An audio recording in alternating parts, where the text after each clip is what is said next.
자, 이번 영상에서는 지난 시간에 이어서 요약 해설을 해드리겠습니다.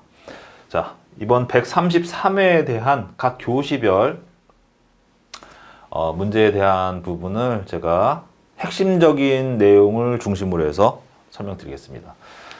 1교시와 2교시, 3교시, 4교시에 대한 문제 분포에 대해서 제가 한 페이지로, 원 페이지로 정리를 했는데, 보시면은 1교시 같은 경우에는 우선적으로 선택해야 되는 문제 12문제죠. 요건 기본 문제에 해당이 되는 겁니다. 기본.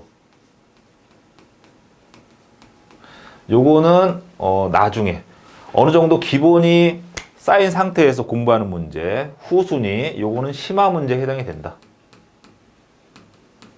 그 다음에 출제가 됐다고 하더라도, 앞으로 또 될 거라고 하더라도 공부하지 않는 게 좋다. 스킵하는 문제. 이렇게 보시면 돼요.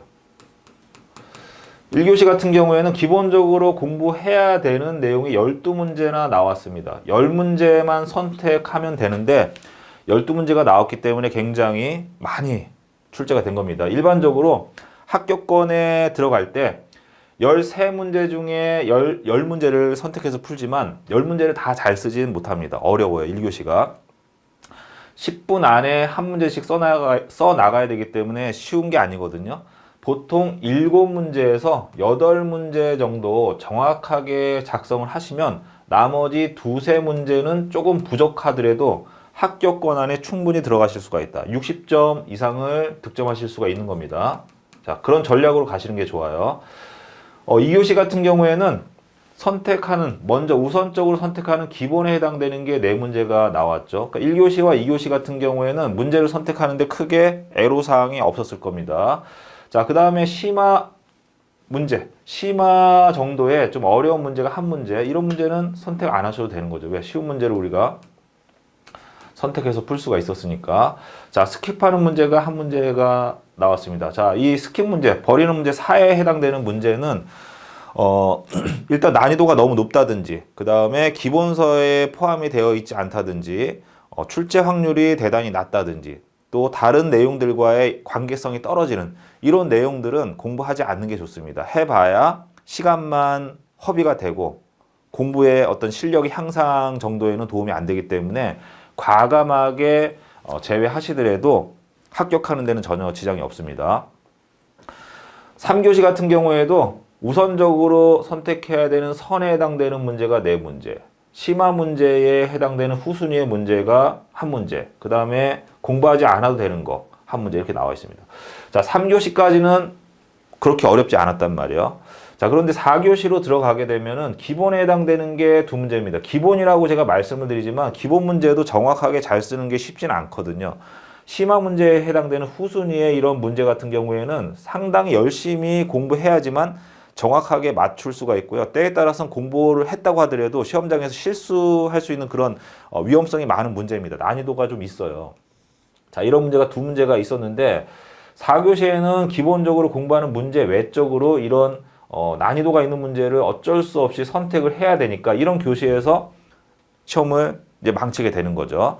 자, 이 4교시에 이런 형태로 문제가 나왔으니까는 좀 다행이라고 생각하는데, 이렇게 어려운 문제가 많이 50% 이상 포진이 되어 있는 그런 교시가 2교시나 1교시에 이런 형태로 배분이 돼서 나오게 되면 시험을 포기하는 경우가 많습니다. 중간에 이탈하는 인력도 많고요. 또 이미 2교시를 망쳤기 때문에 3, 4교시에는 나는 2교시가 망쳤어, 이번 시험은 안 될 거야 라고 포기하는 어떤 그 심리적인 상태에서 3, 4교시를 치르게 되면 답안지가 잘 안 써집니다.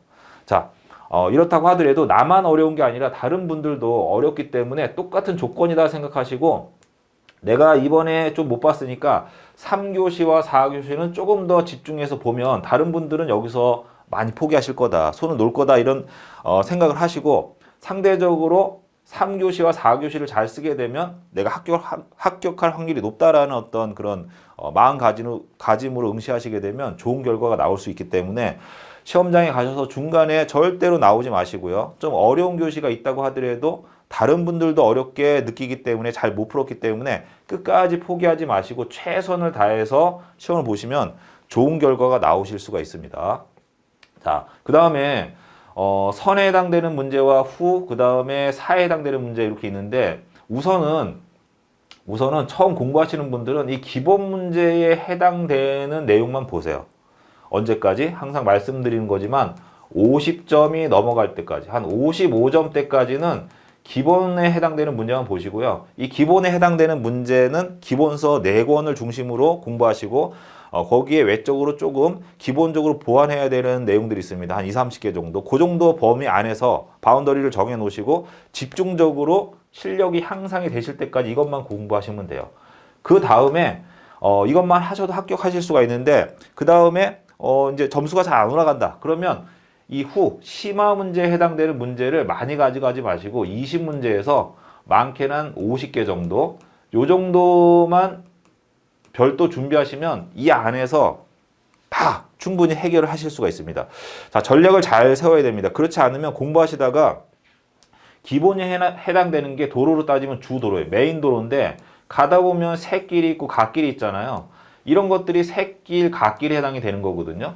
가다가 궁금한 게 있으니까 들여다보고 또 하다 보면은 여기에 또 뭐가 궁금한 게 또 있고 또 가고 계속 가다 보면 내가 어디를 가고 있는지 목적지를 잊어버리는 경우가 많아요. 여기서 한참 벗어납니다. 그럼 다시 돌아오려면 또 시간이 많이 걸리겠죠.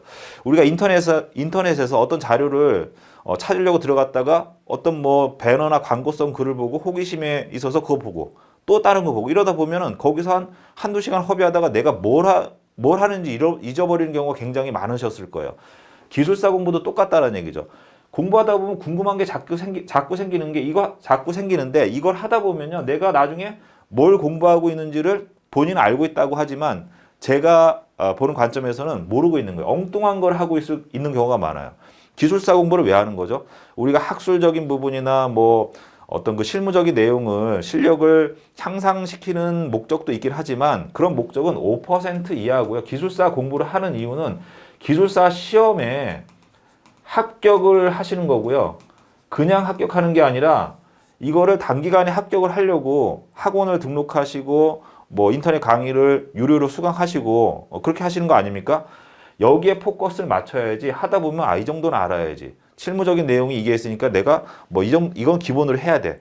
자꾸 이렇게 접근하시게 되면 할 게 너무 많아지니까 기술사 공부의 중심이 되는 내용에 포커스를 맞추셔서 역량을 집중하셔야지만 그나마 2년, 3년 빨라야 뭐 일반적으로 5년, 6년, 때에 따라 10년이 걸리는 경우도 있거든요.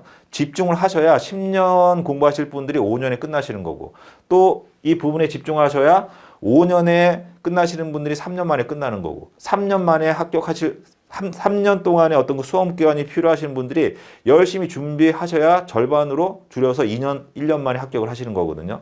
그렇게 어떤 그 역량을 집중하셔야지 자꾸 갓길로 빠지시면 안 됩니다. 기본 문제에 집중하셔라. 일단은 기본서 4권을 집중적으로 학습하실 것을 저는 강력하게 권장을 드립니다. 자, 다음 페이지로 넘어가겠습니다. 이제 교시별 분석 자료를 가지고 좀 말씀을 드릴 거고요. 1교시 내용을 좀 보겠습니다. 자, 1교시 13문제가 출제가 됐는데 기본에 해당되는 게 12문제. 자, 기본서에서 11문제가 출제가 됐습니다. 기본서에서 엄청 많이 나왔네요. 자, 여기 잘 안 보시겠지만은 송배전공학, 발전공학, 전력계통공학 플러스 송배전 기술 용어 해설집을 같이 합치시면 그 시너지 효과가 굉장히 많이 생기게 되기 때문에 이 3권만 보지 마시고요. 송배전 기술 용어 해설집도 꼭 보세요. 이 3권의 기본서에서 좀 부족한 부분이 있거든요. 완벽하진 않습니다. 부족한 부분이 있기 때문에 그런 부분들을 가장 조화롭게 매칭이 잘 되게 설명해주고 있는 책이 궁합이 굉장히 잘 맞아요. 송배전 기술 용어 해설집이고, 자, 그 책은 한전 사이트에서 무료로 다운받으실 수가 있는데 분량이 엄청 많아요. 자, 그 내용을 이타 아카데미에 우리가 강의를 정 강좌를 다 올려놨거든요. 그걸 같이 공부하시면 훨씬 더 효과적으로 공부하실 수가 있습니다. 자, 기본서에서 11문제가 나왔고, 그 다음에 기본 유형의 문제가 12문제였는데 왜 합격자가 적게 나왔고 좀 어렵게 느껴졌느냐. 제가 앞선 133회 경향 분석 자료에서 말씀드렸지만 이 기본서의 내용 중에서도 코너에 있는 내용이 나왔어요. 잘 보지 않는 거. 그런 데서 출제가 많이 됐기 때문에 좀 어렵게 느껴졌던 거고, 기본서를 반복해서 꼼꼼히 20번, 30번, 50번, 막 100번 이렇게 보신 분들은 그게 눈에 보이거든요. 처음에는 안 보입니다. 반복하다 보면 그런 디테일한 부분까지 내가 이제 공부를 하기 때문에 기본서에 집중해서 공부하신 분들이 요번에 좀 유리했을 거다 이렇게 생각이 됩니다. 자, 각각의 문제에 대해서 보면요. 기초 문제, 암페어 주해적분 법칙. 자, 기초 이론에 해당되는 문제가 간혹 나옵니다. 많이 나오진 않습니다. 5% 이하로 나오기 때문에 뭐 전부 다 하시면 안 됩니다. 그러면 거기에 시간이 너무 많이 소비가 되기 때문에 자주 나오는 문제 보시면 2, 30가지 정도 되거든요. 보시면 암페어 주해적분 법칙, 테문안의 법칙, 밀만의 법칙, 뭐 노튼의 법칙, 뭐 여러 가지가 있지 않습니까? 그런 내용들을 발췌하셔가지고 한 20개에서 30개 정도만 세팅해 놓고 외우세요. 그렇게 하셔야지 안 그러면은 이제 시간이 무한정 들어가게 됩니다. 자, 기본적인 문제 맞춰줘야 되는 거고. 자, 수차 발전기와 터빈 발전기 비교하는 거 이거 발전공학에 나와 있는 내용 아닙니까? 기본서에 있는 거 그대로 낸 거예요. 잘 쓰셔야 되는 거죠. 자, 그 다음에 항력형 풍차와 양력형 풍차도 발전공학에 그대로 나와 있습니다. 자, 요거 쓰시면 되는 거고. 복합발전 기본서에 나와 있는 거죠. 발전공학. 그 다음에 철탑의 매설지정과 관련된 거. 자, 요거 용어해설집에 나와 있습니다. 그래서 제가 용어해설집을 보셔야 된다라는 게 상호 보완적인 관계에 있기 때문에 다른 책을 추가해서 보는 것보다 이 책을 같이 서로 이제 복합해서 겸용해서 보는 게 겸해서 보는 게 훨씬 도움이 많이 됩니다. 자, 어렵지 않았잖아요. 그런데 이번에 이제 합격자가 6명밖에 안 나왔단 말이에요. 자, 이거는 어떤 문제가 있는 거, 어떤 차이점이 있는 거냐면 디테일의 차이예요. 디테일, 정교함. 처음에는 좀 러프하게 작성하실 수밖에 없어요. 왜? 다듬어지지가 않았으니까. 반복하시면서 점점 더 정교하게, 그 다음에 좋은 구성으로, 짜임새 있는 구성으로 점점 실력을 다져서 같은 내용을 가지고 정밀도를 높여서 공부하시는 게 좋아요. 이게 어느 정도 됐다고 해서 완성이 안 됐는데 또 다른 내용을 건드리고 또 다른 내용을 건드리면 답안지를 쓰시더라도 많은 내용을 건드려 놨기 때문에 쓰긴 씁니다. 봤을 때 틀린 건 없어요. 자, 그런데 정확하게 파워풀하게 긴장감이 느껴지는 정도의 그 핵심적인 정의를 정확하게 칼같이 외워서 쓴 사람하고요. 시험장 가서 내가 생각나는 대로 그냥 썼어요. 이렇게 러프하게 쓴 거하고는 강도가 틀리겠죠. 확실히 외워서 정교하게 다듬은 답안지가 점수가 당연히 높게 나오고 이 합격자가 정해져 있는 어느 정도 지금 발송배정 같은 경우에 1명에서 한 5명 사이에 왔다 갔다 하거든요. 그럼 500명에서 600명이 응시하시는데 그중에 5명을 합격을 시킬 때 정교하게 다듬어진 답안지가 선택을 받게 되는 거거든요. 자, 이러한 답안지를 만들려면 여러 가지 내용보다는 중심이 되는 내용을 계속 반복하시면서 정교하게 다듬으시고 그 내용을 가지고 이 문제가 어떤 그 변형이 되거나 응용이 됐을 때 이런 것들이 이제 잘 그 조화롭게 쓸 수 있는 응용력을 배양을 하시는 게 훨씬 더 효과적으로 공부하시는 방법입니다. 자, 그 다음에 보시면 중성점 잔류전압 기본서 나온 거죠. 쉽지 않습니까? 자, 이 문제도요. 내가 답안지를 3페이지를 썼다고 해서 합격하는 게 아니라 정확하게 잘 다듬어서 쓰셔야 되고요. 중성점 잔류 전압에 해당되는 그 파트가 정확하게 나와 있습니다. 소제목으로 되어 있어요. 자, 거기에도 나와 있지만 다른 부분에서 다른 기본서의 다른 파트에서 중성점 잔류 전압과 관계된 그 내용을 발췌하셔가지고 얘네들을 잘 조화롭게 생뚱맞게 서로 연결고리가 없는데 그냥 나열하는 형태로 해서 답안지 작성하시면 안 되고요. 이 내용이 서로 연결되게끔 문장을 잘 구성하셔가지고 부드럽게 넘어갈 수 있게끔 조합을 시키셔야 되거든요. 그렇게 좀 정교하게 다듬으신 분들이 이번에 합격을 하셨다고 보시면 됩니다. 생각하시면 됩니다. 자, 변압기 손실 기본 문제죠.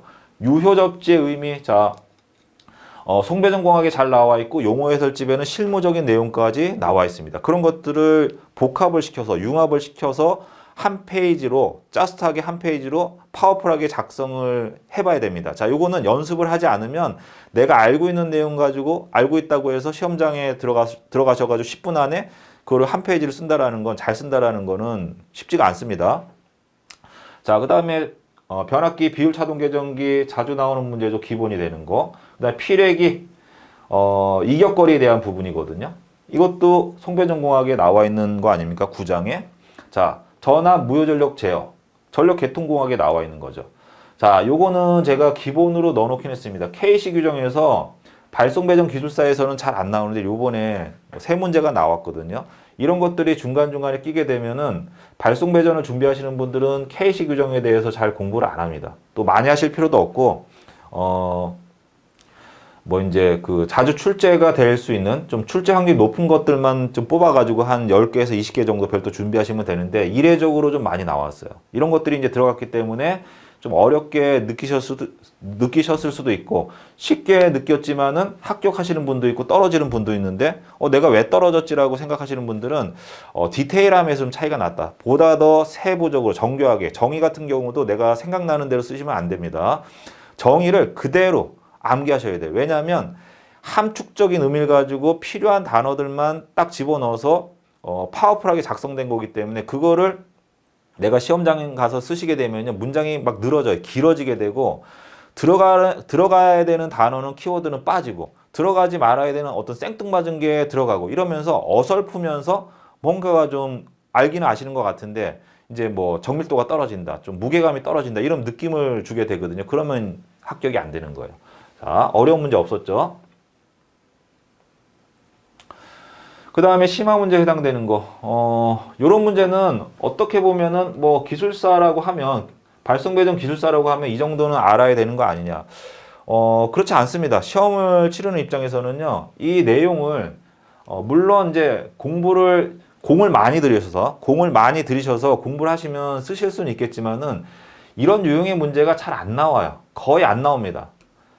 안 나오기 때문에 너무 어려운 내용을 공부하실 필요는 없을 것 같고요. 또 준비한다고 하더라도 처음에 공부할 때는 기억이 나요. 그런데 한 2달 뒤에 이걸 다시 보잖아요. 생각이 안 납니다. 답안지 쓸 수가 없어요.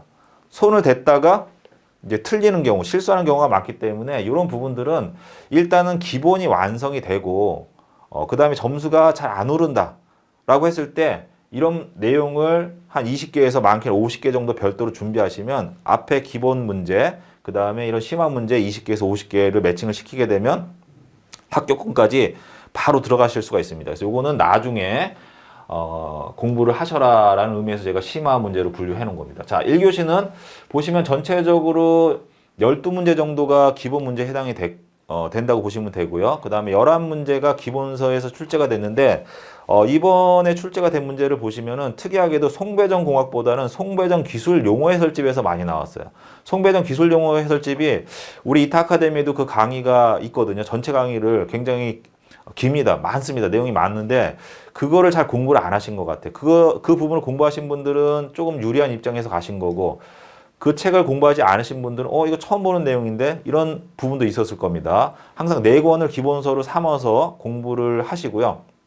그렇게 기본에 충실하게 공부하시는 분들이 좀 느리게 가는 것 같지만 처음에는 점수가 잘 안 올라갑니다. 기본서만 가지고 공부하시는 분들이. 자, 그런데 어느 그 한계점을, 임계점을 넘어가게 되면 이 기본이 탄탄하신 분들이 추월해서 엄청나게 빠른 속도로 합격권까지 도달하시기 때문에 기본에 일단 점수가 잘 안 나온다고 하더라도 충실히 기본서에 충실해서 공부를 하셨으면 좋겠습니다. 자, 1교시 분석에 대한 부분은 여기서 마무리하고요. 잠깐 끊었다가 2교시, 3교시, 4교시에 대한 내용을 설명을 드리겠습니다.